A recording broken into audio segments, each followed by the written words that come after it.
Mark Phillips, CBS News, London.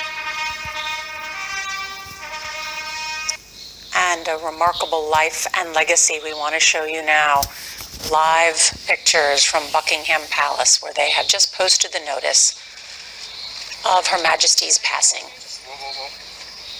Out front, where their crowds have gathered there. Holly Williams is there outside Buckingham Palace, and Holly, there have been signs that her health was failing in recent days. That's correct, Nora. She's been in poor health for months now, experiencing mobility issues. We've frequently seen her using a walking stick. She's missed some very important events because of her health, including some of the events at her Platinum Jubilee, which was celebrated this past summer. And then this week, the UK has a new Prime Minister.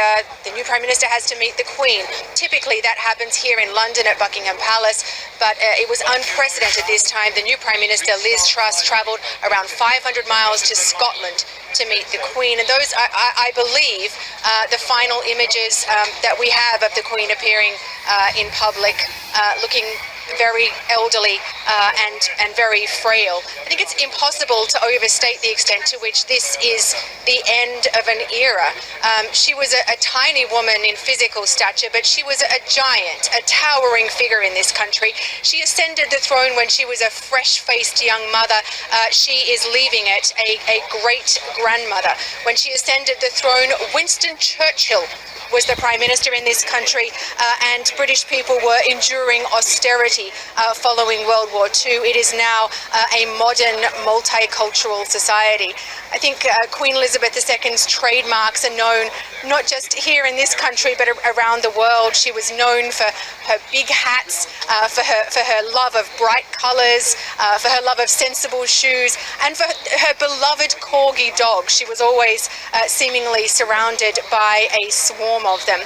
Then we can expect a period of several days of national mourning in this country. Her successor, as you mentioned, is Charles, her eldest son. As I said, this really is the end of an era. And to give you an indication of that, for more than 70 years, the national anthem of this country has been God Save the Queen. It will now become God Save the King.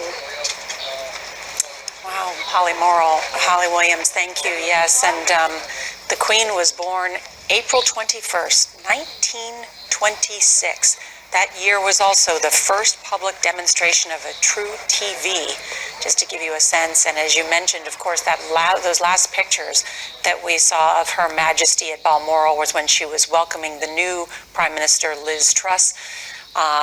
She has reigned and worked with 15 prime ministers during her time, and the first being Winston Churchill. We're going to be talking about her legacy, her life, for a while now this afternoon and for the next many days of mourning. And Holly, I just must ask you, since you're there, tell us about the mood, the people that have gathered. Yeah, it's very interesting, Nora. So the news that she was in quite poor health and the atmospherics were not good came at around noon local time.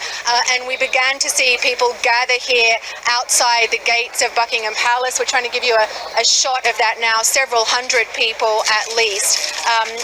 This is not normal. These people are gathering because of the news. And let's see what happens in the hours to come if we see a larger outpouring of grief for this much loved monarch. Let me tell you about what we think will happen in the days to come.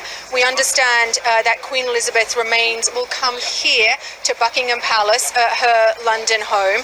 We understand that she will lie in state at Westminster Palace, just down the road from here. That is the home of the British Parliament. We understand that her funeral will be held at Westminster Abbey, also very close to where we're standing right now. And we understand that she will finally be laid to rest at Windsor Castle, which is just outside of London. If you cast your mind back, you remember that's where her husband, Prince Philip, was buried last year. Holly Williams there outside Buckingham Palace.